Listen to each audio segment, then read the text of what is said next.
हमने पिछले टॉपिक के अंदर जो है वो माइटोसिस की सेल डिवीजन की कैरियोकाइनेसिस की सारी स्टेजेस को 1 बाय 1 डिस्कस किया। अब हम बात करते हैं साइटोकाइनेसिस। साइटोकाइनेसिस ये वो प्रोसेस होता है जिसके अंदर साइटोप्लाज्म जो है वो डिवाइड होता है इनटू 2 डॉटर सेल। यानी पहले न्यूक्लियस की डिवीजन हुई, जब न्यूक्लियस डिवाइड हो जाता है तो वो सिग्नल देता है साइटोप्लाज्म को कि वो डिवाइड हो इनटू 2। अब क्योंकि एनिमल्स और प्लांट्स डिफरेंट होते हैं, सो दैट्स वाई साइटोकाइनेसिस का प्रोसेस एनिमल सेल और प्लांट सेल में कंप्लीटली डिफरेंट होता है। एनिमल सेल के अंदर जैसे ही आपका टीलोफेज आती है तो आपके जो एस्ट्रल माइक्रोट्यूब्यूल्स होते हैं ये सिग्नल देते हैं आपके एक्टिन और मायोसिन को कि वो सेंटर के अंदर एक कॉन्ट्रैक्टाइल रिंग बना ले, जिसको हम लोग माइक्रोफिलामेंट रिंग कहते हैं। ये microfilament ring actin and myosin से क्रिएट हुई हुई होती है।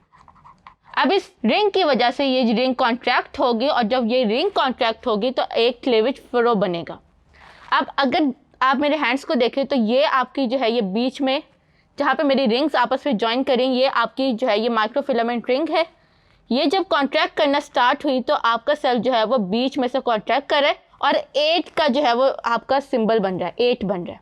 और जैसे ही ये दोनों सेल मेम्ब्रेन जिस पॉइंट पे आकर जो है ये अटैच होंगी या जिस पॉइंट पे आके मिलेंगी, मीट करेंगी, उसी पॉइंट पे जो है ये पिंच ऑफ होगा और आपका जो सेल है वो 2 में डिवाइड हो जाएगा। जब मैं साइटोकाइनेसिस प्लांट्स की बात करती हूँ तो प्लांट्स के अंदर क्योंकि आपके सेंट्रोसोम प्रेजेंट नहीं होते और प्लांट्स के अंदर सेल वॉल होती है, सो दैट्स वाई प्लांट्स की साइटोकाइनेसिस डिफरेंट होती है एनिमल्स से। अब प्लांट्स के अंदर जब मेटाफेसिस स्टार्ट होगी तो उस टाइम पे फ्लेग्मोप्लास्ट जो है वो बनना शुरू हो जाएगी और वो सेंटर में आकर अरेंज हो जाएगी और टीलोफेज के एंड पे फ्लेग्मोप्लास्ट जो है वो इस तरह से बीच में एक वॉल क्रिएट कर देगी।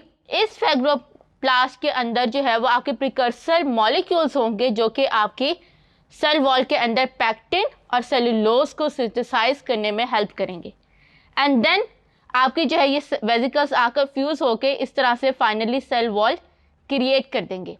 तो प्लांट की सेल वॉल के अंदर फ्लेग्मोप्लास्ट और गोल्गी ऑपरेटर्स का बहुत ज़्यादा इम्पॉर्टेंट रोल होता है क्योंकि यहाँ पे जो है वो आपके पास सेंट्रोसोम्स नहीं होते।